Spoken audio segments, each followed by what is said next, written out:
దశాబ్దాలుగా త్రాగునీటి సమస్యతో బాధపడుతున్న ప్రజల కష్టాలను తీర్చారు మంత్రి జూపల్లి కృష్ణారావు. నాగర్ కర్నూలు జిల్లా పెంట్లంవెల్లి మండలం మల్లేశ్వరం మరియు వెంకల్ గ్రామంలో గత కొన్నేళ్లుగా త్రాగునీటి సమస్య ఉండేది. వేసవికాలం వచ్చిందంటే చాలు త్రాగడానికి నీరు లేక గ్రామస్తులు అనుమతించేవారు. నీటి సమస్యను మంత్రి దృష్టికి తీసుకువెళ్లగా సానుకూలంగా స్పందించారు. 5 లక్షల రూపాయల వ్యయంతో గ్రామంలో 2 త్రాగునీటి బోర్లను వేయించారు. త్రాగునీటి సమస్యను పరిష్కరించిన మంత్రి జూపల్లికి మల్లేశ్వరం మరియు వెంకల్ గ్రామాల ప్రజలు ప్రత్యేక కృతజ్ఞతలు తెలిపారు.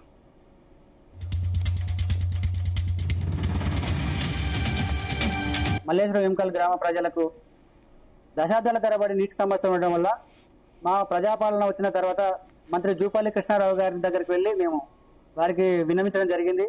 సార్, మా దగ్గర ఎన్నో ఏళ్ల తరబడి తాగునీటి సమస్య ఉంది, దయచేసి మీరు ఏ విధంగా సరే మా సమస్యను మీరు పరిష్కరించాలని చెప్తే సారు వెంబడే కలెక్టర్ గారికి ఇన్ఫార్మ్ చేసి ఆర్డీఓ గారు పిలిపించి వెంటనే మల్లేశ్వరం వెంకల్ గ్రామానికి తాగునీటి సమస్యను పరిష్కరించాలని ఆయన చాలా గట్టి దృఢ సంకల్పంతో మాకు ఇమీడియట్లీ 5 లక్షల రూపాయలు శాంక్షన్ చేపించి మీరు ఏం చేస్తారో తెలియదు, మల్లేశ్వరం వెంకల్ గ్రామ పంచాయతీలకు వాటర్ సమస్య తీర్చాలని చెప్పి అప్పటిదప్పుడు 5 లక్షల రూపాయలు శాంక్షన్ చేయించడం జరిగింది.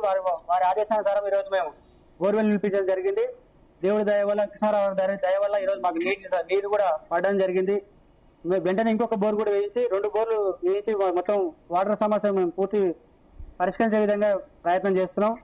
మల్లేశ్వరం గ్రామ పంచాయతీ నుండి వేమగల్లు మల్లేశ్వరం గ్రామ పంచాయతీ కృష్ణారావు గారికి ప్రత్యేక ధన్యవాదాలు తెలియజేస్తాం. ఎందుకంటే ఎన్నో దశాబ్దాల తరబడి మాకు నీటి సమస్య ఉంది, ఆ సమస్యను ఈరోజు మేము రెక్టిఫై చేయబోతున్నాం. కాబట్టి మా ఊరి గ్రామ ప్రజల తరఫున మంత్రి జూపల్లి కృష్ణారావు గారికి ప్రత్యేక ధన్యవాదాలు తెలియజేస్తున్నాను. మల్లేశ్వరం వెంకల్ గ్రామ ప్రజలకు దశాబ్దాల తరబడి నీటి సమస్య ఉండడం వల్ల మా ప్రజాపాలన వచ్చిన తర్వాత మంత్రి జూపల్లి కృష్ణారావు గారి దగ్గరికి వెళ్ళి మేము వారికి విన్నవించడం జరిగింది. సార్, మా దగ్గర ఎన్నో ఏళ్ల తరబడి